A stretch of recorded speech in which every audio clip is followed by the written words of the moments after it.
पहुंचेगा तब तक पाप का राज्य रहेगा। वो अंदर वो चाहता है कि कोई ऐसी बात न सुन लें, कोई ऐसी कथा न सुन लें, कहीं ऐसा भगवान का नाम न आ जाए जिससे हमें ये घर छोड़ना पड़े। इसलिए मेरे भाई बहुत ही सुंदर मौका है। गणेशपुर धाम में 5 दिवसीय जो श्री रुद्र महायज्ञ का अनुष्ठान ये चल रहा है। वास्तव में हम सब बड़े बड़भागी हैं। आप लोगों को कथा श्रवण करने का मौका मिल रहा है और हमें सेवा करने का अवसर मिल रहा है। इससे अच्छा और मौका क्या आएगा। इसलिए बहुत ही सुंदर कथा अभी तक सुना। सर्वप्रथम हमारे भैया श्री राम जी तिवारी जी, उनके द्वारा कथा सुना। उसके बाद फिर अभी बहुत ही सुंदर अद्भुत आवाज के द्वारा गायन और कथा श्रवण कर रहे थे हमारे भैया श्री हरिओम वाजपेयी जी। परमादरणीय श्री यज्ञाचार्य जी भगवान, समस्त कुशल वैदिक मंडल, जो भी इस यज्ञ में पधारे हुए श्रोता महानुभाव, आइए अब हम लोग कथा रस में गोता लगाएंगे। समय के अनुसार कथा का आनंद हम सब लोग लेंगे। राम श्री राम। श्री राधे श्याम, जय सिया राम। श्री राधे, जय राधे श्याम, राधे श्री राधे श्याम।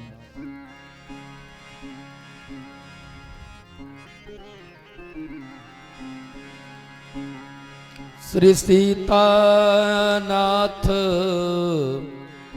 समारंभां श्री रामानंदार्य मध्यमां अस्मदाचार्य पर्यन्तां वंदे गुरु परंपरा। वंदे गुरु परंपरा। जय जय श्री राधा रमण, जय जय नवल किशोर, जय गोपी चित चोर प्रभु, जय जय माखन चोर, जय जय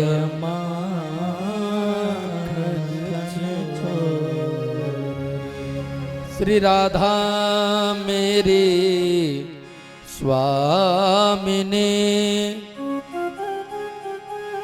मैं राधा जो को दास, जन्म जन्म मोहि दीजियो, श्री वृंदावन को वास। श्री वृंदावन को वास।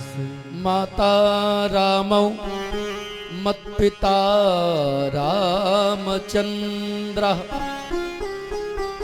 स्वामी रामौ मत सखा रामचंद्र, सर्वस्वं मे रामचंद्रो दयालुर, नान्यं जाने नैव जाने न जाने, नान्यं जाने नैव जाने न जाने।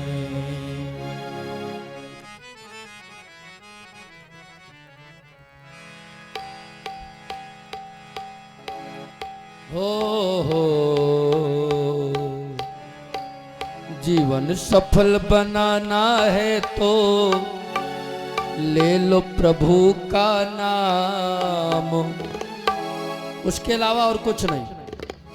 इसलिए जीवन सफल बनाना है तो ले लो प्रभु का नाम, बेड़ा पार लगाने को बस काफी राम का नाम। बोलो राम राम राम, बोलो राम राम राम, बोलो राम राम राम, हरि बोल। बोलो राम राम राम। जीवन सफल बनाना है तो ले लो प्रभु का नाम। सफल बनाना है सब लोग गाओ। ले लो प्रभु का नाम। बेड़ा पार लगाने को बस काफी राम का नाम। बोलो राम राम राम, बोलो राम राम राम, बोलो राम राम राम, बोलो राम राम राम। हरि बोल।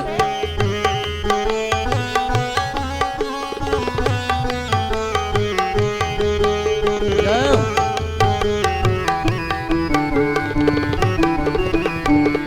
जय श्री राम।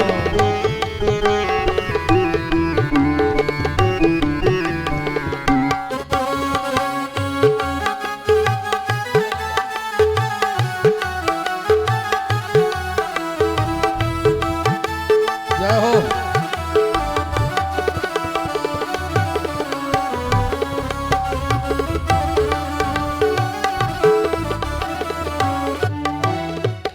और एक समय का जिक्र अहिल्या नाम की थी एक नारी। एक समय का जिक्र अहिल्या नाम के थे एक नारी। ऋषि साप से पत्थर बन गई ऐसी पड़ी बेचारी।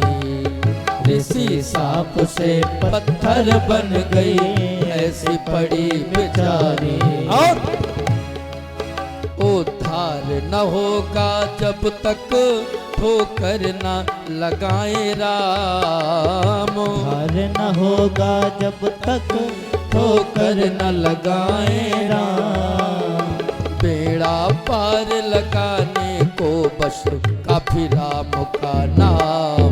बोलो राम राम राम, बोलो राम राम राम, बोलो राम राम राम, बोलो राम राम राम। श्री राधे।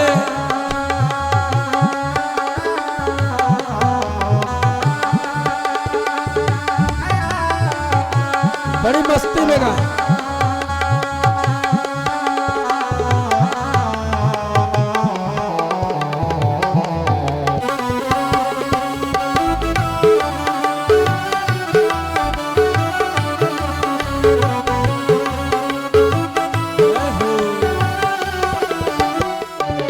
आओ। राम कथा में बैठ के जो कोई ध्यान नहीं देते हैं। राम कथा में बैठ के जो कोई ध्यान नहीं देते हैं। इधर उधर की बात करे वो बुरी सजा पाते हैं। इधर उधर की बात करें वो बुरी सजा पाते हैं। और बुरा काम करने वालों को नहीं मिले आराम। बुरा काम करने वालों को नहीं मिले आराम। बेड़ा पार लगाने को बस काफी राम का नाम। बोलो राम बोलो राम, बोलो राम राम राम। बोलो राम, बोलो राम, बोलो राम राम राम। बोलो राम राम राम, बोलो राम राम राम।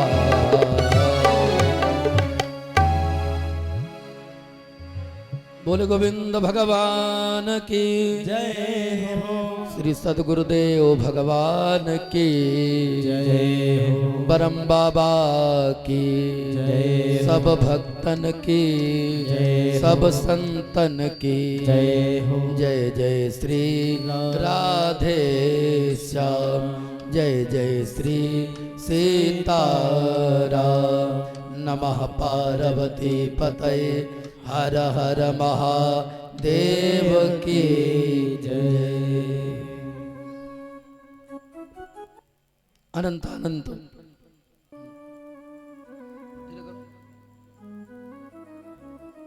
कोट ब्रह्मांड नायक अकारण करुणा वरुणालय भक्त वंशा कल्पतरु पीतांबरधारी बालकृष्ण लाल श्री राधा रानी भगवान श्री कृष्ण युगल छवि सरकार के चरणों में हम सब बारंबार प्रणाम करते हैं और जिनकी चरण शरण में बैठकर ये कथा रसपान करने का शुभ अवसर मिला है, ऐसे श्री बरम बाबा के चरणों में हम सब बारंबार प्रणाम करते हैं। सिय राम मैं सब जग जानी करहूं प्रणाम जोर जुग पानी। सबके अंदर विद्यमान भगवान सीताराम के चरणों में प्रणाम करते हुए आइए कथा धारा में हम लोग भी जुड़ते हैं,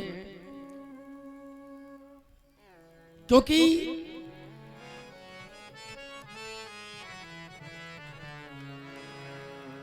आज ये श्री रुद्र महायज्ञ का चतुर्थ दिन है और चौथे दिवस की ये प्रथम मधुर बेला है। आज 4 दिन से बराबर इस कथा में हम लोग डुबकी लगा रहे हैं, आनंद ले रहे हैं और भक्तों की तो महिमा ही अलग है, कहां तक कहा जाए। भक्तों की महिमा का वर्णन देखो, जैसे भगवान की जब कथा सुनते हैं तो भगत प्रसन्न होते हैं और भक्तों की अगर कथा सुनाई जाए तो भगवान प्रसन्न होते हैं। अगर इस मंच से भक्तों की बात की जाए तो भगवान और जल्दी प्रसन्न होते हैं। भगवान अपनी विनती से, अपनी याचना से भले ही जल्दी न प्रसन्न हो, लेकिन जब भी कभी भगत की बात होती है तो भगत के वश में है भगवान। भगत नहीं तो कुछ भी नहीं है, भगत है इनकी जान, भगत के वश में है भगवान। भैया ऐसे ऐसे भक्तों की कथा इस कलयुग में, ऐसे ऐसे भगत भये हैं, कहां तक वर्णन किया जाए। जिन भक्तों ने इस कलयुग में भगवान को साक्षात प्राप्त किया है, ध्यान देना मेरी बात को, इस कलयुग में भगवान की प्राप्ति हुई है। लोग कहते हैं कोई बात हो, अरे महाराज ये तो कलयुग है। क्यों भाई? कलयुग में तो भगवत प्राप्ति का और सरल साधन है, कहते भी हैं कलयुग सम नहीं आन जुग, जो नर कर विश्वास, गाई राम गुण गण विमल, भवतर बिनहि प्रयास। कलयुग सम नहीं आन जुग, कलयुग सम नहीं आन जुग। कलयुग में भगवत प्राप्ति का सबसे सरल साधन है। और एक बात बताऊं, नाम का प्रभाव तो चारों युगों में रहा है, चारों युगों में, सतयुग त्रेता द्वापर कलयुग, चारों युगों में नाम का प्रभाव रहा है। लेकिन कलयुग में, कलयुग केवल हरि गुण गाहा, कलयुग केवल हरि गुण गाहा, कलयुग केवल हरि गुण गाहा, कलयुग हरि गुण गाहा, गावहि नर पावहि भव थाहा, गावहि नर पावहि भव थाहा, गावहि नर पावहि भव थाहा। कलयुग केवल नाम आधारा, फिर सुमिर सुमिरि नर उतरहि पार। कलयुग केवल नाम आधारा। कलयुग में वैसे तो चारों युगों में नाम का आधार था, लेकिन कलयुग में केवल नाम है। केवल क्यों लगा है? कलयुग केवल, और केवल तब लगाया जाता है जैसे हम कोई बात आपसे कर रहे हैं, कोई बात कह रहे हैं और भैया केवल ये बात है, केवल। तो केवल का मतलब इधर उधर कुछ नहीं, केवल वही बात सत्य है जो बताई गई है। तो बताया क्या गया है? नामो वधारा। इसलिए कहता हूं, कोई साधन बने या न बने, कोई साधन कर पाओ या न कर पाओ, अरे करो तो अच्छी बात है। और मान लिया कहीं कमी रह गई है, चलेगा, लेकिन जो नाम रूपी साधन है इसमें कमी नहीं करनी चाहिए। अगर कार्यवश, अगर व्यस्ततावश सुबह आप पूरा नहीं कर पाए हो तो 24 घंटे में किसी प्रकार पूरा कर लो, चलेगा, लेकिन करना तो पड़ेगा, करना पड़ेगा। क्योंकि ये घाटा अगर हो गई तो ये घाटा फिर पूरी होने वाली नहीं है। ऐसे कलयुग में एक भगत हुए हैं, राजस्थान में एक डिस्ट्रिक्ट पड़ता है, राजस्थान का एक जनपद है, जिला टोंक। और टोंक जिला में एक धुवन कला नाम का गांव है। धुवन कला में जब भी कभी आप जाओगे, आज की बात कर रहा हूं, धुवन कला में आज भी भगत धन्ना जाट का मंदिर भी है, और सरदार भाइयों ने गुरुद्वारा भी बना के रखा है। सरदारों ने गुरुद्वारा बनाया है और सनातनियों ने मंदिर बनाया है धन्ना जाट का। धन्ना जाट की कथा सुनी होगी आप लोगों ने, नहीं सुनी? अरे ये तो कलयुग की बहुत महत्वपूर्ण कथा है। अब हमें लगता है अब इधर उधर जाने से अच्छा है थोड़ा इन्हीं की व्याख्या हो जाए, है? अरे कोई तो कथा पूरी हो जाए। मैं तो केवल ये बताने गया था, वहां की महिमा बताने जा रहा था, लेकिन इस कथा को सुनकर ये मालूम हो जाएगा कि कलयुग में कैसे भगवान अपने भक्तों को दर्शन देते हैं, और आज भी देंगे और देते हैं, लेकिन हम जान नहीं पाते हैं, पहचान नहीं पाते हैं। इसमें अपना दोष है, उनका दोष होने वाला नहीं है। हम लोग कभी अनुभव नहीं करते, कभी नहीं। वो भगवान सबके अंदर है। भगवान है क्या? आनंद रूपी सागर, जो आनंद सिंधु सुख राशि, सीकर ते त्रैलोक सुपासी। भगवान राम जब आए तो गोस्वामी जी ने लिखा है जो आनंद, आनंद। भगवान जब कृष्ण आए तब क्या लिखा? नंद के आनंद भयो जय कन्हैया लाल के। नंद के लाला भयो नहीं कह दिया, नंद के कृष्ण भयो नहीं कह दिया, कहा क्या? नंद के आनंद भयो जय कन्हैया। इसका मतलब भगवान राम ही आनंद स्वरूप है, भगवान कृष्ण ही आनंद स्वरूप है, और वो आनंद रूपी सागर सबके अंदर है। ध्यान दे दो मेरी बात पर, वो भगवान सबके अंदर है। और जो अंदर के भगवान को न ढूंढ पाए, अंदर के भगवान को कभी न जान पाए, तो मंदिरों में पत्थर के सिवा और क्या मिलने वाला है? अंदर बैठे ब्रह्म को जानो। हम जान कैसे नहीं पाते? जैसे कभी कभी देखा होगा, खूब गहरे तालाब होते हैं और तालाब में खूब जल भी होता है, ठीक है, लेकिन जल के ऊपर इतनी काई लग जाती है कि काई लगने के कारण अंदर भरा हुआ जल दिखाई बोलो नहीं पड़ता। देखा होगा ऐसे तालाब? वही हालत अंदर की है। देखो, आनंद रूपी सागर हमारे आपके सबके अंदर है, लेकिन अज्ञान रूपी ऐसी काई लग चुकी है, उस अज्ञानता रूपी काई के कारण अंदर वो आनंद रूपी सागर होते हुए भी दिखाई नहीं पड़ता। क्या करें? का पहले उस काई को साफ करो, पहले उस गंदगी को साफ करो। लोहे का संपर्क चुम्बक में तब अच्छा होगा जब लोहा साफ होगा। क्यों भाई? लोहा अगर गंदा है, लोहा में जंग ज्यादा लगा है, तो उतना अच्छा असर नहीं करेगा। अगर आप चाहते हो चुम्बक और लोहे का असर अच्छा हो, तो सबसे पहला काम है लोहे को साफ किया जाए, अंदर लगी जंग को साफ किया जाए। साफ होगा कब? जब सत्संग करते रहेंगे तब, भगवान का नाम जपते रहेंगे तब। धन्य धना के भजन को, धना की बात पे आ गया। धन्य धना के भजन को, बिनहि बीज अंकुर भयो, बिनहि बीज अंकुर भयो। धन्य है धन्ना जाट की कथा।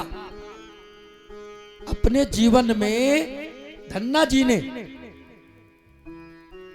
बिना बीज के अंकुर, मतलब खेत में बोया कुछ नहीं था, लेकिन नाम की महिमा देखो। बोया कुछ नहीं, बोया था बालू, और सुबह सबने उठकर देखा तो फसल तैयार है। ये भक्ति का प्रभाव है। अब कैसे हुआ, इस पर थोड़ा प्रकाश डाल लिया जाए। आप लोगों ने अभी बताया कि सुना नहीं है, तो बड़ा देखो, भक्तों की कथा जरूर सुनो। ये भक्तमाल की कथा है। तो धुवन कला गांव में धन्ना जी के जो पिताजी हैं वो जिमीदार थे, और जिमीदारू समय में, भाई जिमीदारों लोगों की चलती थी उस समय, और उनके पुत्र हुए धन्ना। इनको प्यार में लोग धन्ना धन्ना कहते थे। पूरा नाम था धन्ना जाट, जाट परिवार से आते थे। और भैया धन्ना जाट की उम्र वही रही होगी 5 वर्ष की। इनके घर में एक पंडित जी आते थे। पंडित जी का नाम था त्रिलोचन। त्रिलोचन पंडित जी इनके यहाँ आया जाया करते थे। एक दिन की बात, त्रिलोचन पंडित जी आए और आकर के अपने सालिक राम निकाला, और सालिक राम निकाल करके पूजन करने लगे, संध्या करने लगे। अब धन्ना ने दूर से देखा, पंडित जी कोई काला काला पत्थर है, उसकी पूजा कर रहे हैं, चंदन लगा रहे हैं, भोग लगा रहे हैं। तो जब पूजा हो गई तब धन्ना खड़े भय, कहा पंडित जी ये काला काला पत्थर कैसा है? तब पंडित जी ने कहा नहीं नहीं बेटा, पत्थर नहीं कहा जाता है। कहा फिर? कहा ये सालिक राम भगवान हैं, ये सालिक राम भगवान है, इनकी पूजा की जाती है, चंदन लगा के इनका भोग लगाया जाता है। अब 5 वर्ष के धन्ना ने तो जिद कर लिया, पंडित जी तो अपने ठाकुर जी हमें दे दो ना, हमें दे दो।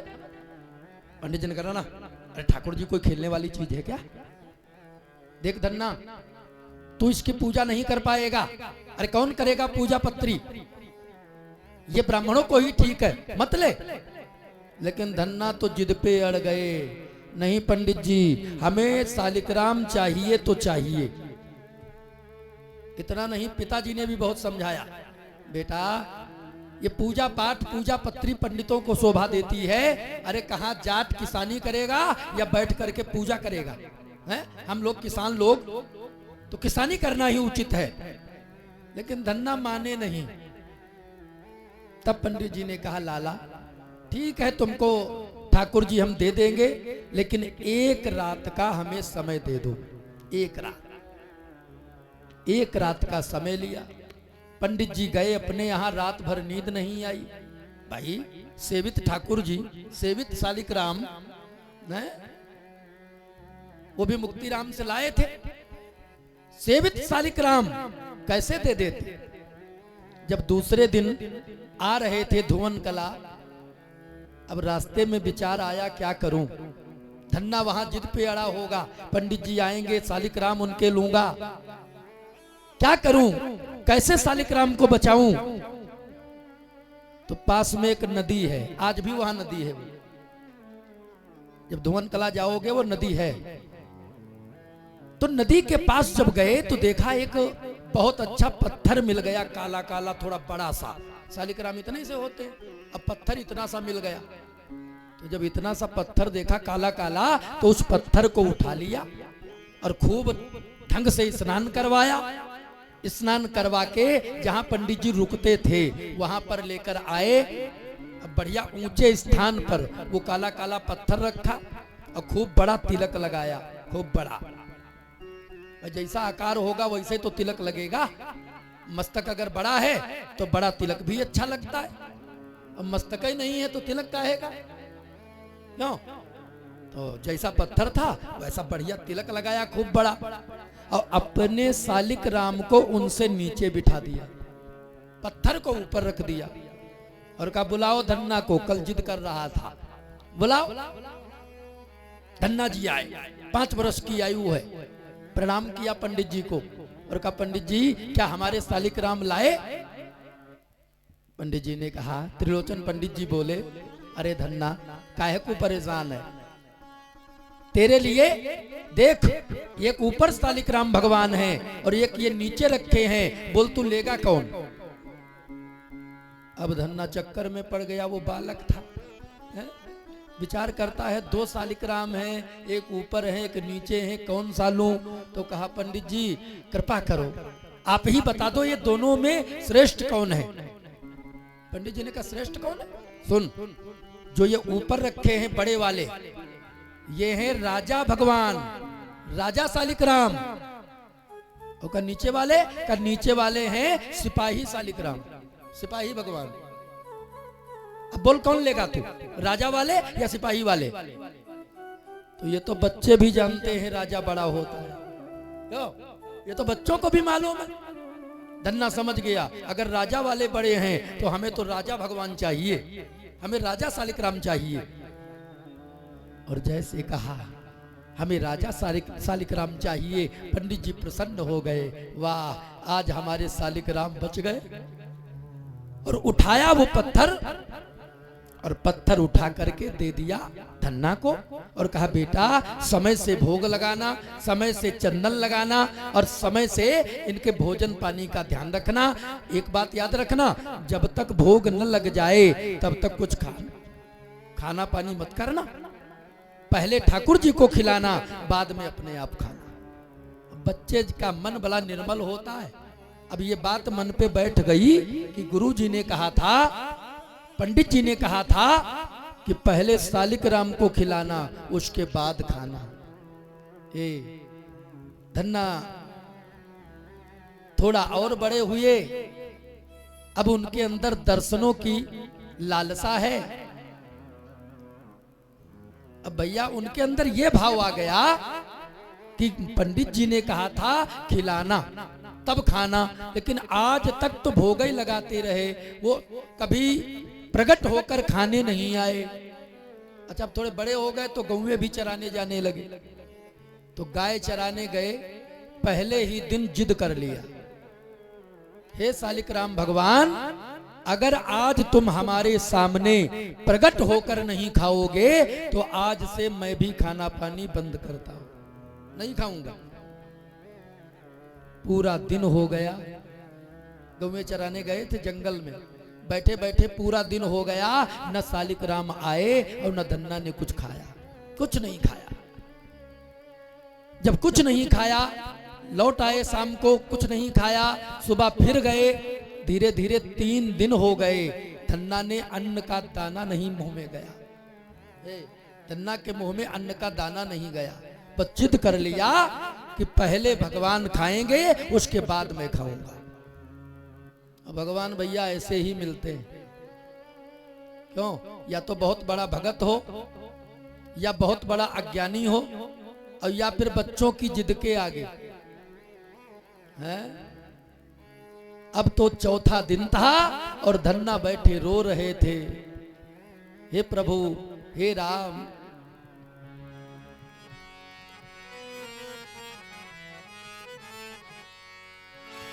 हे राम सहारा बन जाओ, हे राम सहारा बन जाओ, सहारा बन जाओ मेरे। सब लोग गा लो। मेरे राम सहारा बन जाओ मेरे सहारा बन जाओ मेरे राम सहारा बन जाओ मेरे राम सहारा बन जाओ मेरे राम सहारा बन जाओ मेरे राम सहारा बन जाओ। धन्ना अपनी जिद से भैया जिद पर अड़ गए कि जाओ प्रभु, तुम जब तक खाने नहीं आओगे, तुमको खिला नहीं लूंगा, तब तक मैं भी खाने वाला नहीं हूं। और इतना कहकर रो रहे हैं। ऐसा लगा 4 दिन हो गए उस बच्चे को भूखे इस कलयुग में, जबकि कलयुग में अन्न में ही प्राण है। कलयुग में अन्न में प्राण है। 4था दिन है। भगवान ने देखा अब ये बच्चा जिद पे अड़ गया है, अब ये कुछ खाएगा नहीं, और नहीं खाएगा तो मर जाएगा। धन्ना की जिद के सामने भगवान साक्षात प्रकट हो गए। बोले गोविंद भगवान की जय। साक्षात भगवान प्रकट हो गए और कहा, धन्ना क्यों परेशान है? अरे तेरी भक्ति ये निरर्थक नहीं जाएगी। और इतना कह करके वहीं पर बैठ गए और भगवान ने अपने हाथों से लिया ग्रास और धन्ना को खिलाते हैं। धन्ना ले भोजन कर, कब तक भूखा बैठा रहेगा? धन्ना ने कहा, प्रभु नहीं, पहले आप। मेरी जिद थी कि भगवान जब खाएंगे तब मैं खाऊंगा। आज दोनों लोग एक दूसरे को खिलाते हैं। ये एक भगत ही कर सकता है? ये है भगत का त्याग। हम लोग जीवन भर घंटा हिलाते रहते हैं, खूब घर में आरती पूजा, खूब धूप बत्ती लगाया करते हैं। क्या कभी ये सौभाग्य मिलता है? क्यों नहीं मिलता? माता मैंने भी जान ले, बुरा मत मानना हमारी बात का। मिलता इसलिए नहीं है क्योंकि कलयुग का जो मेन साधन है वो हम करना नहीं चाहते। और सतयुग त्रेता द्वापर वाला खूब करते हैं। सतयुग में महत्व था तपस्या का, त्रेता में महत्व था यज्ञ का, द्वापर में महत्व था खूब पूजा पाठ आरती घंटा हिलाने का। और कलयुग में नाम महत्व है भगवान के नाम का। अगर नाम नहीं जपा तो कलयुग में मोक्ष के अधिकारी नहीं बन सकते।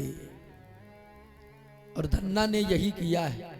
नाम जप जप के मेरे राम सहारा बन जाओ, मेरे राम सहारा बन जाओ। तुमरे बिन हमरा कोई नहीं, तुमरे बिन हमरा कोई नहीं, हे नाथ सहारा बन जाओ, हे नाथ सहारा बन जाओ। एक बार बोलो जय सिया राम। जय सिया राम। जोर से बोल दो जय सिया राम। आज इस कलयुग में भगवान ने धन्ना जाट की गौएं चराई है। सौभाग्य नहीं और क्या है? बोल, द्वापर की कथा सुनते हो, भगवान ने गौएं चराई। और कलयुग में ये कथाएं सुनो तो पता चलेगा कि जिस युग में हम जी रहे हैं ये साधारण नहीं है। इस युग में भी भगवान ने गौएं चराई है। और एक दिन भगवान बोले, धन्ना ऐसा कर, बिना गुरु सब अधूरा है। जब तक गुरु नहीं करेगा तब तक ठीक नहीं है। तब भगवान ने स्वयं मार्ग बताया, धन्ना मैं तुम्हारी गौएं देख रहा हूं, तुम्हारी गौएं मैं चराऊंगा आज से अकेले, और तुम अभी निकल जाओ काशी जी। कहां? राजस्थान और कहां? काशी। काशी चले जाओ। बनारस में, काशी में भगवान श्री रामानंदाचार्य जी मिलेंगे। भगवान श्री रामानंदाचार्य जी के द्वारा तो दीक्षा प्राप्त कर ले, क्योंकि दीक्षा जब प्राप्त करेगा तो याद रख, बिना दीक्षा के दिशा बदलती नहीं है, और जब तक व्यक्ति की दिशा नहीं बदलती है तब तक दशा बदलती है क्या? तो पहले दिशा बदलो, उसके बाद दशा अपने आप बदल जाएगी। भैया भगवान ने गौओं की जिम्मेदारी लिया और धन्ना को भेज दिया बनारस, काशी।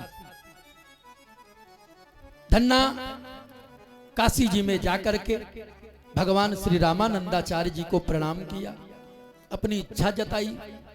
भगवान श्री रामानंदाचार्य जी जो कलयुग में स्वयं राम जी का अवतार है, भगवान श्री रामानंदाचार्य जी के द्वारा दीक्षा लिया, और दीक्षा लेकर के जब वो नाम मिल गया, कौन नाम? जो गुरु जी के द्वारा मिलता है, वो पावर कब मिलता है? जब नाम मिलता है। और जहां वो पावर मिला, जहां वो नाम मिला, भगत तो वैसे भी थे, अब तो 4 चांद लग गया। अब तो भक्तों के प्रति इनके अंदर इतना भाव जग गया, भैया भक्तों के प्रति इतना भाव जगा, वापस जब लौट कर आए तो संत सेवा में अपना जीवन समर्पित कर दिया। बच्चे शांत रहे, संत सेवा में लग गए। देखो ये जिम्मेदार थे, इनके बाप मैंने शुरू में बताया था, याद रखना। संत सेवा में ऐसे लग गए कि जो भी घर में है, संत चाहे 20 आ जाते चाहे 50, लेकिन द्वारे पर अगर संत कोई आ जाए उसको कभी ये भूखा जाने नहीं देते थे। बड़ा संत सेवा, और खाली भूखा नहीं, घर पर भोजन कराते थे, उसके बाद फिर दक्षिणा देते थे। दक्षिणा का बड़ा महत्व है भैया।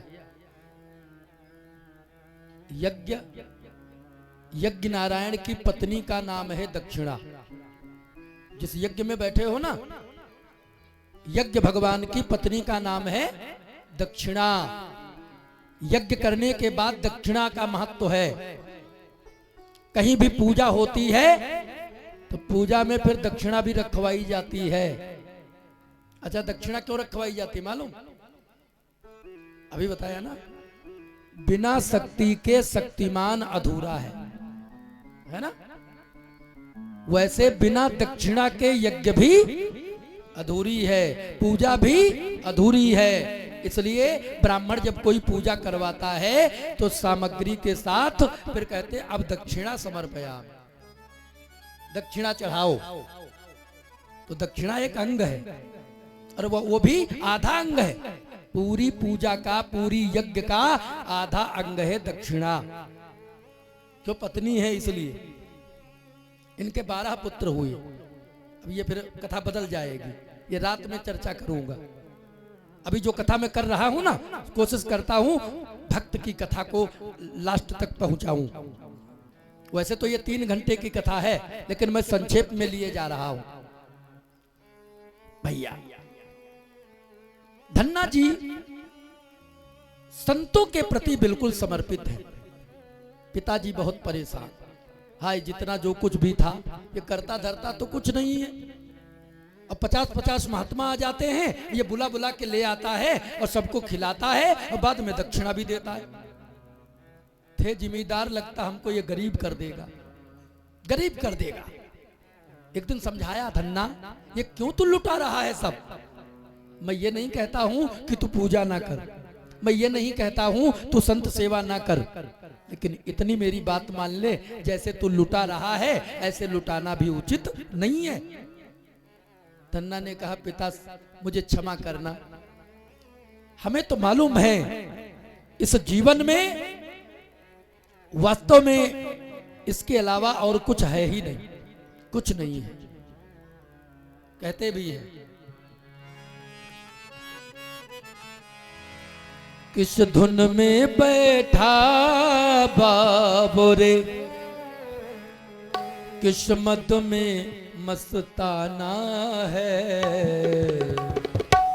सोने वाले जाग जा, संसार मुसाफिर खाना है।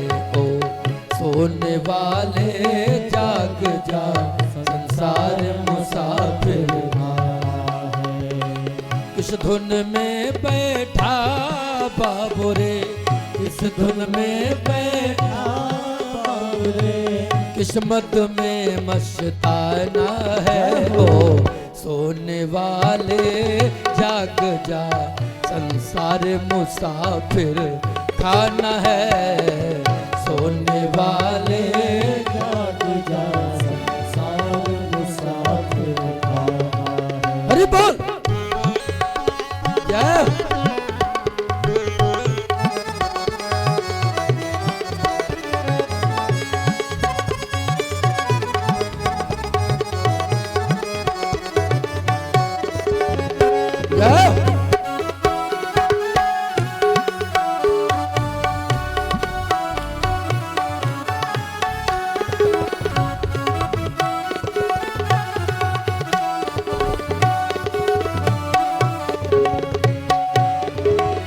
क्या लेकर आया था जग में, हाँ क्या लेकर आया था जग में, फिर क्या लेकर जाएगा और फिर क्या लेकर जाएगा, फिर क्या लेकर जाएगा, फिर क्या लेकर जाएगा। मुट्ठी बांधे आया जग में, मुट्ठी बांधे आया जग में, मुट्ठी बांधे आया जग में, मुट्ठी बांधे आया जग में। हाथ पसारे जाना है और सोने वाले जाग जा, संसार मुसाफिर खाना है। सोने वाले जाग जा, संसार मुसाफिर खाना है। हरि बोल जय। आजा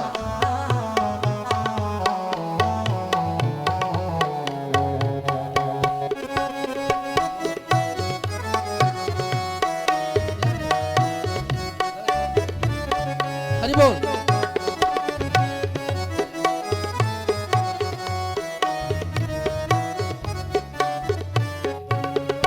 अब देखो अमर कोई नहीं है, एक ना एक दिन सबको जाना है।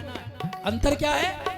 कोई आज गया, कोई कल गया, कोई चंद रोज में जाएगा, कोई चंद रोज में जाएगा, कोई चंद रोज में जाएगा, कोई चंद रोज में जाएगा। जिस घर से निकल गया पंछी, जिस घर से निकल गया पंछी, उस घर में फिर नहीं आना है। ओ सोने वाले जाग जा, संसार मुसाफिर खाना है। सोने वाले जाग जा, संसार मुसाफिर खाना है। सोने वाले जाग जा, संसार मुसाफिर खाना है। सोने वाले जाग जा, संसार मुसाफिर खाना है।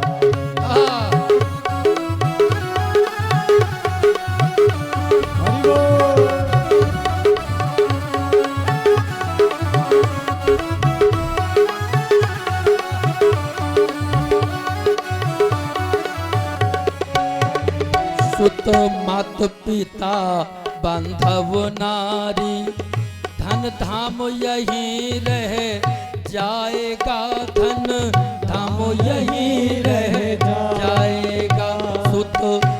पिता बांधव नारी, धन धाम यहीं रह जाएगा, धन धाम यहीं रह जाएगा, धन धाम यहीं रह जाएगा। यह चंद रोज की यारी है, यह चंद रोज की यारी है, चंद रोज की यारी है, चंद रोज की यारी है। फिर अपना कौन बिगाना है, ओ सोने वाले जाग जा, संसार मुसाफिर खाना है, ओ सोने वाले जाग जा, संसार मुसाफिर खाना है। हरि बोल।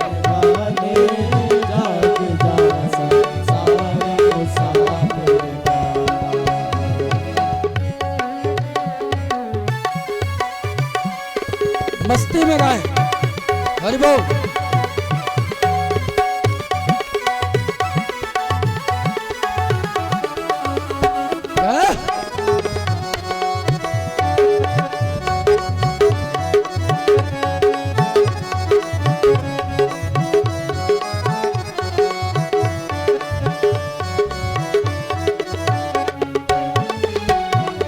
और कहे भिक्षुयति हरि नाम जपो, फिर ऐसा समय न आएगा, फिर ऐसा समय न आएगा, फिर ऐसा समय न आएगा।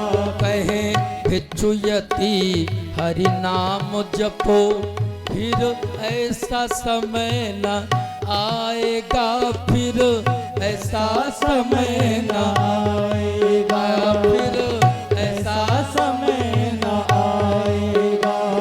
पाकर कंचन सी काया को, पाकर कंचन सी काया को, फिर हाथ मीज पछताना है, ओ सोने वाले जा, संसार मुसाफिर खाना, ओ सोने वाले जाग जा, संसार मुसाफिर खाना है।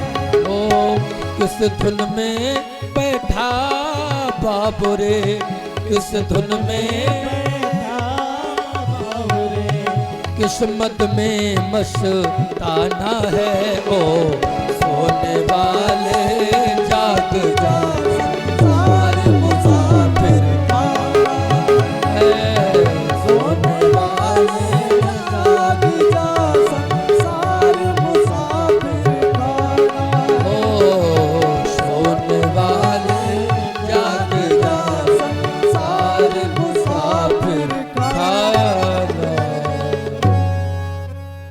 धन्ना जी कहते हैं, पिताजी क्या करूं, जब से गुरुदेव भगवान की कृपा हुई है, संत सेवा के अलावा मेरा मन कहीं जाता ही नहीं है।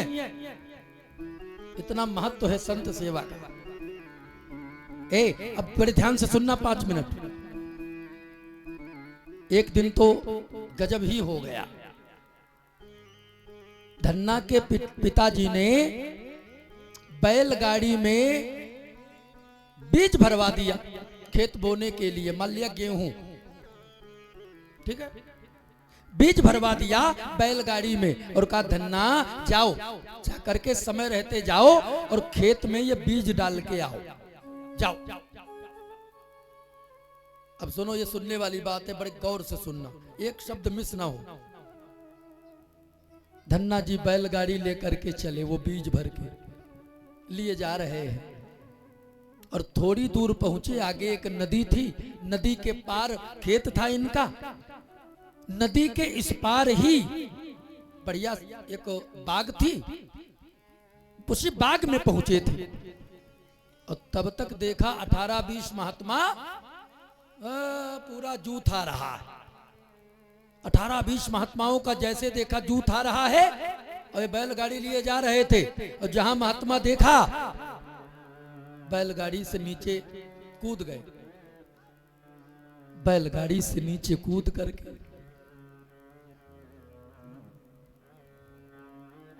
बैलगाड़ी से नीचे कूद करके आकर के संतों के चरणों में प्रणाम करने लगे। एक एक करके सबको प्रणाम किया और प्रणाम करके अब बोले, हे संत जनों, कृपा करके ये बता दो आप लोग जा कहां रहे, इतना बता दो। उन महात्माओं को क्या मालूम यही धन्ना है, भगत जन धन्ना है। महात्मा कहने लगे, भैया हम लोग धुवन कला जा रहे हैं। धुवन कला गांव का नाम है। कहा हम लोग धुवन कला जा रहे हैं। धुवन कला? हाँ हाँ, हमने सुना है धुवन कला में एक धन्ना भगत जी हैं, वो कभी संतों को निराश होकर भूखे जाने नहीं देते हैं। हम लोग जा रहे थे, पास में धुवन कला था, हमने सोचा चलो भोजन का समय हो रहा है तो धन्ना भगत के यहाँ चलूं तो कुछ खाने को मिलेगा, तो हम लोग जा रहे हैं। धन्ना की आंखों से आंसू आ गए और कहने लगे, महाराज जिस दास का आप लोग नाम ले रहे हो ना, वो दास कोई और नहीं है, वो दास आपके सामने खड़ा है। मेरा ही नाम धन्ना जाट है, मैं ही धन्ना हूं।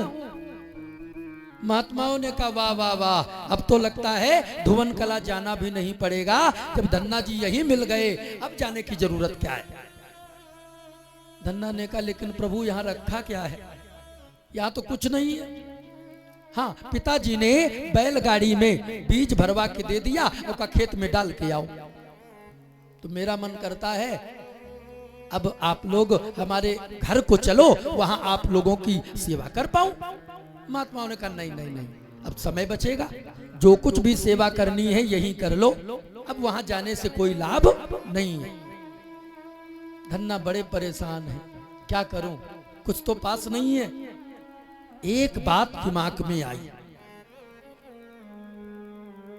बीज आज नहीं तो कल परसों कभी भी डाल सकते हैं, लेकिन अगर आज संत भूखे चले गए तब तो बड़ा अपराध हो जाएगा। तो जो बीज ले जा रहे थे खेत में बोने, खेत में डालने, झट से गए उस बीज को बेच बाच करके और भैया आकर बढ़िया ठक्कर पूरी सामग्री तैयार करके उसी बाग में और बढ़िया संत को जमाया, संतों को खिलाया। अब देखो, जो बीज लिए जा रहे थे खेत में बोने, अब वो संतों के मुंह में बो दिया, वो संतों के मुंह में डाल दिया।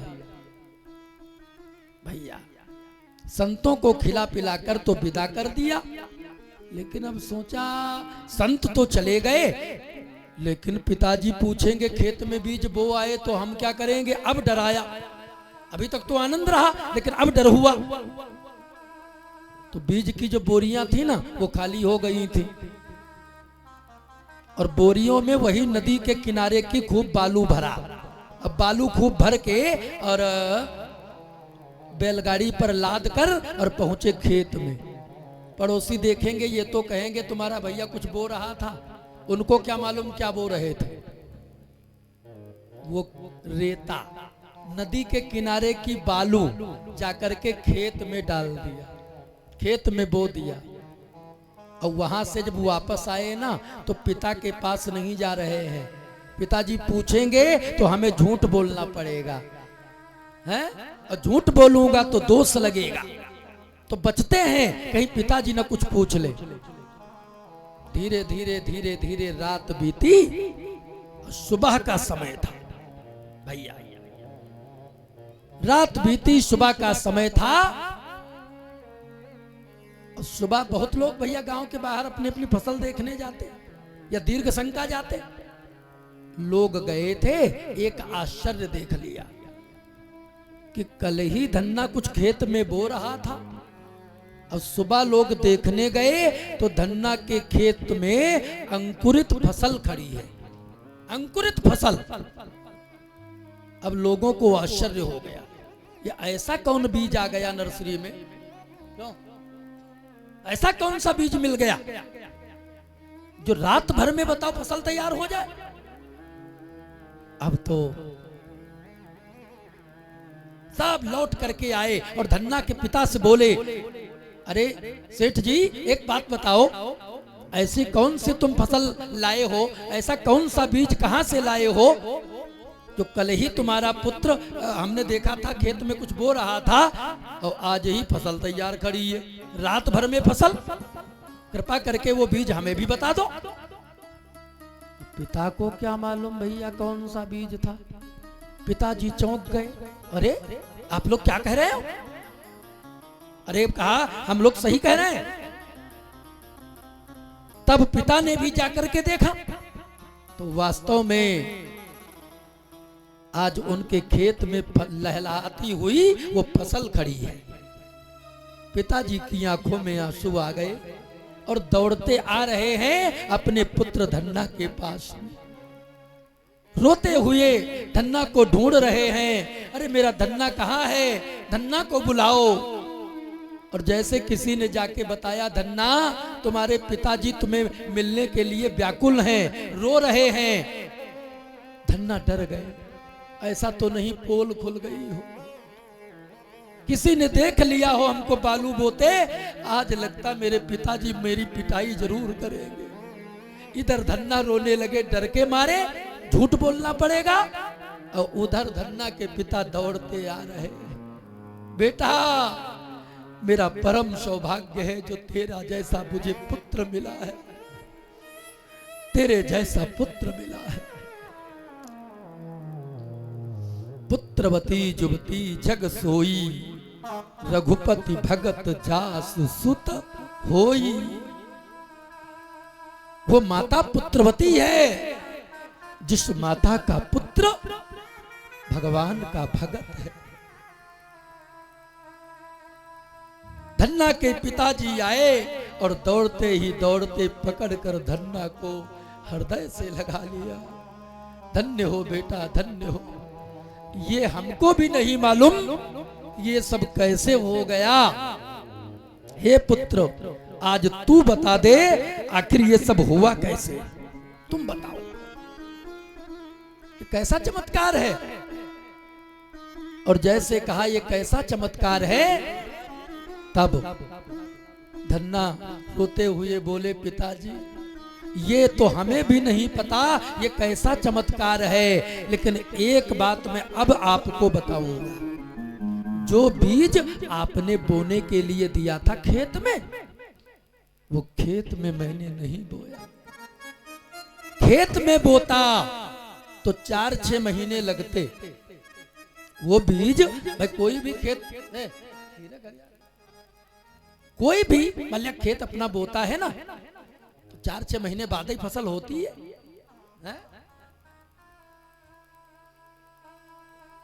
इसीलिए कहा अगर वो बीज खेत में बोता तो 4-6 महीने लगते। कब फिर कहां बोया? पिताजी क्षमा करना, मैं बताने जा रहा हूं। आपने कहा था जाकर के बीज खेतों में बो दो, और मार्ग में मिल गए संत, और जो बीज तुमने खेत में डालने के लिए दिया था वो हमने संतों के मुंह में बो दिया। आज एक ज्ञान हो गया कि खेतों में बीज पड़ेगा, उसको 2-4 गुना होने में चाहे 4-6 महीना साल लगे, लेकिन जो बीज संतों के मुंह में बोया जाएगा उसका तो फल तत्काल फल मिलेगा, तत्काल फल मिलेगा। इसीलिए कहते हैं धन्य धना के भजन को, भजन का, ये भजन का प्रभाव है जो भगवान ने इतनी बड़ी कृपा करी है। धन्य धना के भजन को बिनहि बीज अंकुर उगो। बीज नहीं हुआ लेकिन फिर भी फसल तैयार हो गई। यह है भक्ति, यह है भक्ति का भाव भैया। इसीलिए कहते हैं बस हमें आपको केवल एक ही काम करने की जरूरत है।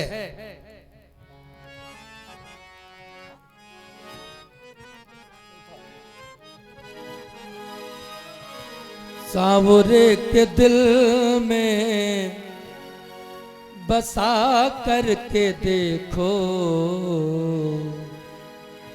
सांवरे के दिल में बसा करके देखो, एक बार वृंदावन जा करके देखो, एक बार वृंदावन आकर तो देखो। बड़ा ही दयालु है बांके बिहारी, बड़ा ही दयालु है बांके बिहारी, दुनिया से मन को हटा करके देखो, दुनिया से मन को हटा करके देखो। बांके बिहारी भक्तों के दिलदार सदा लुटाते हैं कृपा के भंडार। बांके बिहारी भक्तों के दिलदार सदा लुटाते हैं कृपा के भंडार। ओ हरि बोल।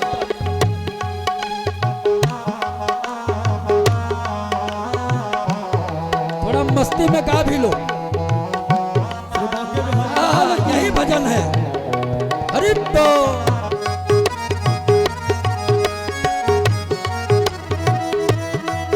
हरि बोल।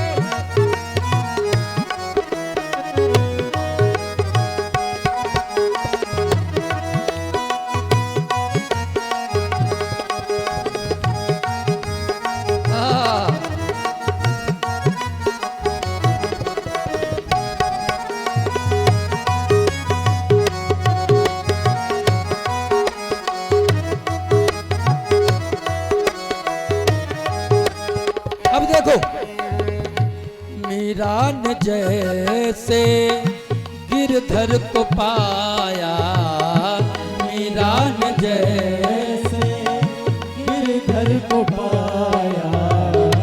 मीरा ने जैसे गिरधर को पाया, मीरा ने जैसे गिरधर को पाया। प्याला जहर का अमृत बनाया, ओ प्याला जहर का अमृत बनाया। क्यों? जरा अपनी हस्ती मिटा करके देखो, जरा अपनी हस्ती मिटा करके देखो, एक बार वृंदावन जा करके देखो, एक बार वृंदावन जाकर तो देखो। बांके बिहारी भक्तों के दिलदार सदा लुटाते हैं दया के भंडार, बांके बिहारी भक्तों के दिलदार सदा लुटाते हैं कृपा के भंडार। हाँ, जय।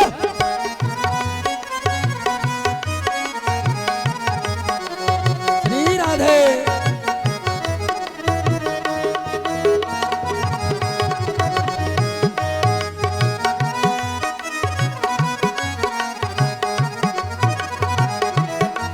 तब तक कार्यकर्ताओं से निवेदन है, आरती की तैयारी कर लें तब तक। हरि बोल।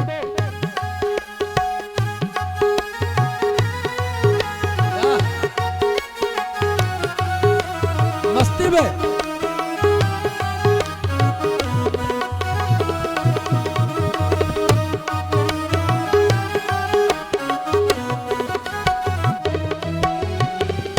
श्यामो बिना मेरा, श्यामो बिना तेरा कोई न अपना, श्यामो बिना कोई न अपना।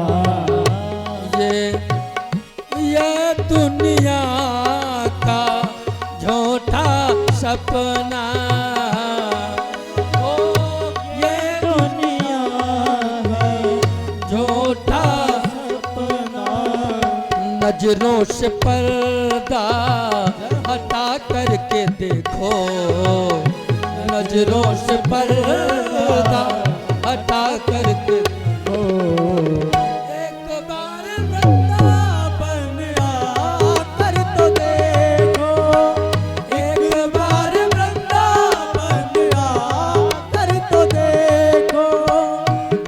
ही दयालु है बांके बिहारी, बड़ा ही दयालु है बांके बिहारी। दुनिया से मन को हटा करके देखो, दुनिया से मन को कर तो देखो। बांके बिहारी भक्तों के दिलदार, सदा लुटाते हैं दया के भंडार। बांके बिहारी भक्तों के दिलदार, सदा लुटाते हैं कृपा के भंडार। ओ, ओ, इसलिए किसी के कान में हीरा, किसी के कान में हीरा, किसी के नाक में हीरा, किसी के नाक में हीरा। हमें हीरे से क्या मतलब, हमें हीरे से क्या मतलब, हमारा श्याम है हीरा, हमारा श्याम है हीरा, हमारा श्याम है हीरा। इसलिए सांवरे के दिल में, सांवरे को दिल में बसा करके देखो, एक बार वृंदावन आकर तो देखो। अरे बोल। एक बार वृंदावन आकर तो देखो। एक बार वृंदावन आकर के देखो, एक बार वृंदावन आकर के देखो, एक बार वृंदावन आकर के देखो, एक बार वृंदावन जा कर के देखो। बोले गोविंद भगवान की आरती ले आओ भैया। कोई कार्यकर्ता जाके बता दो। इसलिए मैं चर्चा करता हूं 2 मिनट, जब तक नहीं आ पा रहे हैं चर्चा करूंगा।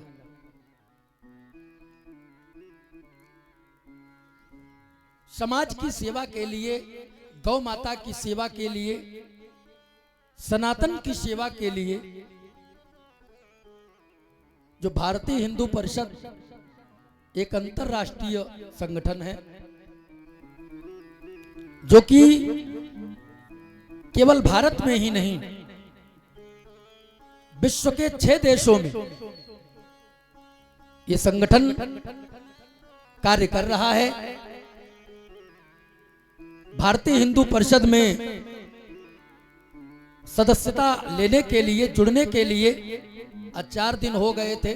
हमने कहा ये भी बता दूं, लोग वंचित काहे रह जाएं। इस परिवार में, संगठन में जुड़ने के लिए ऑनलाइन भी व्यवस्था है। मोबाइल उठाएंगे, गूगल पे डालेंगे भारतीय हिंदू परिषद।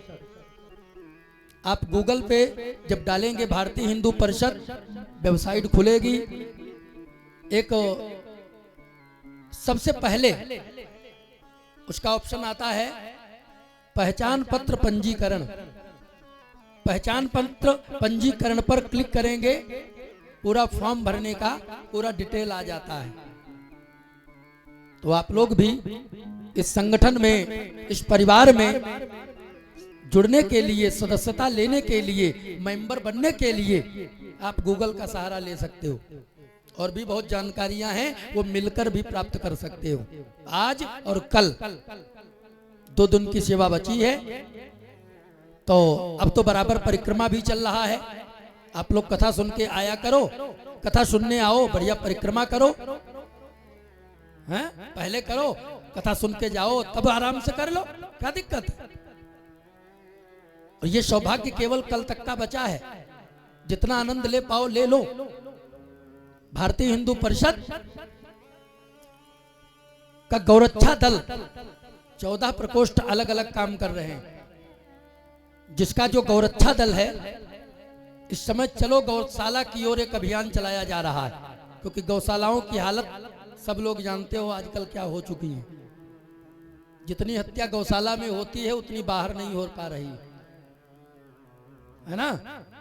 इसलिए चलो गौशाला की ओर, रोज हरे चारे की व्यवस्था करके, और कार्यकर्ता सब कहीं आज ये गौशाला कल वो गौशाला, अपनी तरफ से संगठन, मतलब सब ऐसे कार्यकर्ता हैं जो अपना धन लगाकर और गौशालाओं में जाकर भैया गौ सेवा कर रहे हैं।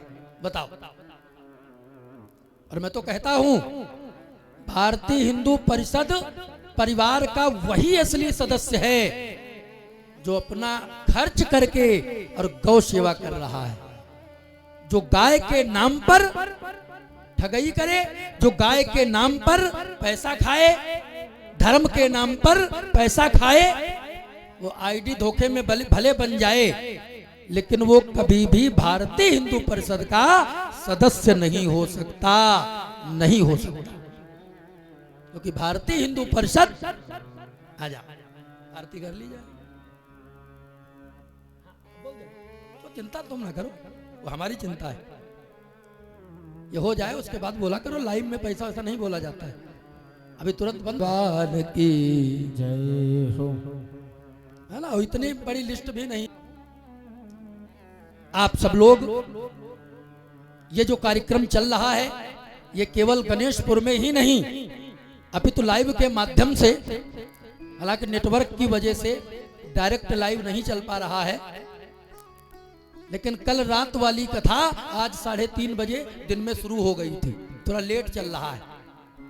और जो इतने टाइम वाली कथा है अभी वाली, ये रात 8 बजे प्रारंभ हो जाएगी, है ना।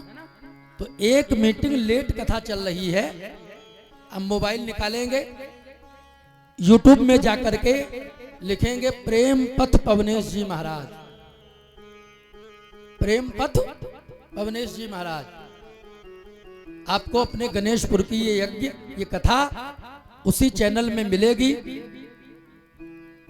इसलिए आप लोग अपने रिश्तेदार, इष्ट मित्र, हर जगह लिंक भेज दिया करो कि देखो हमारे गांव गणेशपुर में ये यज्ञ चल रही है। और जो सुनने वाले हैं, रिश्तेदार नहीं आ पाए हैं, वो घर बैठे अपना गणेशपुर की यज्ञ का आनंद ले लेंगे। क्यों भैया? अरे डिजिटल जमाना है, मोबाइल का जमाना है, तो बढ़िया अपने मित्रों को भेजो, अपने रिश्तेदारों को भेजो इस कथा की लिंक को। आपका चैनल पे जाओ, प्रेम पथ पवनेश जी महाराज, और चैनल पर जाकर के और उसकी लिंक रिश्तेदारों को व्हाट्सएप के द्वारा भेजो। देखो हमारे गणेशपुर में श्री रुद्र महायज्ञ चल रही है, लोग सुनेंगे। क्यों भैया? वैसे भी लोग बाहर सुन रहे हैं, अब आपके इष्ट मित्र रिश्तेदार भी जब सुनेंगे तो उसका भी और आनंद है। इसलिए अभी 4 तारीख, कल लास्ट दिन यहाँ है, परसों हम नैमिष में रहेंगे। यज्ञोपवीत संस्कार है त्रिपुर सुंदरी विद्या संस्कृत विद्यापीठ।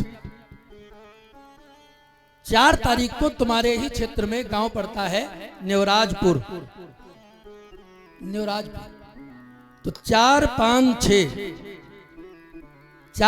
6 नेवराजपुर में कथा कहने का मौका मिलेगा 3 दिन। तो 3 दिन हम वहां भी रहेंगे, तो वहां भी ये कथा लाइव चलेगी। तो एक बार अगर इस चैनल से जुड़ जाओगे तो जहां जहां कथा या संगठन का कोई संदेश आदि, इसी लाइव के माध्यम से आप हमसे जुड़े रहोगे। तो संगठन और लाइव दोनों की चर्चा मैंने किया। इसलिए तब तक हम एक कीर्तन गा लेते हैं, आरती की तैयारी चल रही है। बस निवेदन है आरती लेकर के फटाफट आए, क्योंकि फिर उधर भी थोड़ा समय मिलना जरूरी है।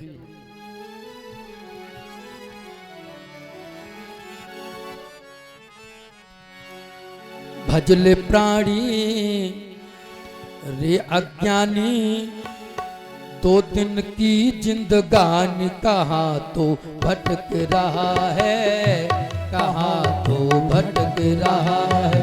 ओ भजल प्राणी रे अज्ञानी, दो दिन की जिंदगानी, कहाँ तो भटक रहा है, कहाँ तो भटक रहा है, कहाँ तो भटक रहा है, कहाँ तो भटक रहा है। झूठी काया झूठी माया चक्कर में क्यों आया, जगत में भटक रहा है, जगत में भटक रहा है।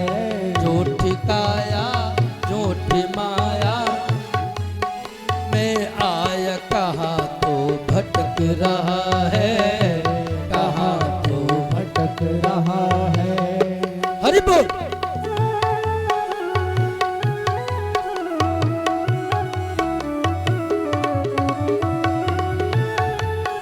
हरि बोल।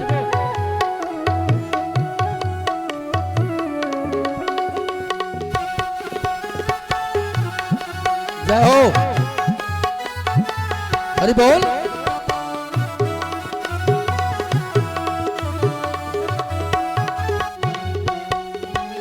और नर्तन मिला है तुझे क्यों तू, ओ नर्तन मिला है तुझे, खो क्यों रहा है इसे खेल में, ओ नर्तन मिला है तुझे, खो क्यों रहा है इसे खेल में, ओ कंचन सिकाया तेरी उलझी है विषयों के बेल में, कंचन सिकाया तेरी उलझी है विषयों के बेल में, ओ सुख और द्वारा वैभव सारा कुछ भी नहीं तुम्हारा, व्यर्थ सिर पटक रहा है, व्यर्थ सिर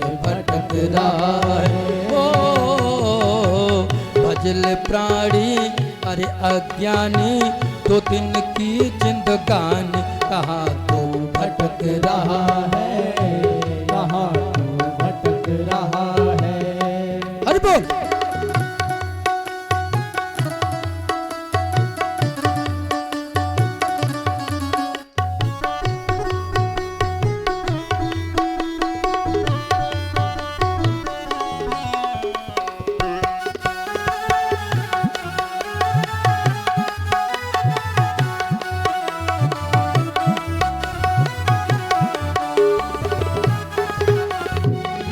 इसलिए चंचल गुमानी मन अब तो जन्म संवार ले, ओ चंचल गुमानी मन अब तो जन्म संवार ले, है फिर ना मिले तुझे अवसर ऐसा बारंबार रे, ओ फिर ना मिलेगा अवसर बारंबार रे, अज्ञानी तज अभिमानी, भजले सारंग पानी, व्यर्थ सिर पटक रहा है, व्यर्थ सिर पटक रहा है। ओ झूठी काया झूठी माया चक्कर में क्यों आया, व्यर्थ सिर पटक रहा है, व्यर्थ सिर पटक रहा है। भजले प्राणी ओ अभिमानी, भजले प्राणी ओ अज्ञानी, दो दिन की जिंदगानी, कहाँ तो भटक रहा है, कहाँ तो भटक रहा है, कहाँ तो भटक रहा है, कहाँ तो भटक रहा है, कहाँ तो भटक रहा है, कहाँ तो भटक रहा। भजल प्राणी ओ अज्ञानी, दो दिन की जिंदगानी, कहाँ तो भटक रहा है, कहाँ तो भटक रहा है। इतना ही नहीं, ये झूठी काया झूठी माया चक्कर में क्यों आया, व्यर्थ सिर पटक रहा है, व्यर्थ सिर पटक रहा है। ला भैया अब आरती ले आओ, 5 बज गया है। जब तक उतरेंगे तब तक 5:15 साढ़े 5 बजेगा। अब 8 बजे फिर शुरू हो जाएगा। बोले गोविंद भगवान की। इसलिए रहा है, व्यर्थ क्यों भटक रहा है। भटको मत, ले आओ फटाफट। ये मत सोचो 5 मिनट और बढ़ जाए। 5 क्या, हम तो 4-4 घंटे कथा करते हैं, तो यहाँ 5 में थोड़ी ना कुछ, हम तो बराबर बोलते रहेंगे।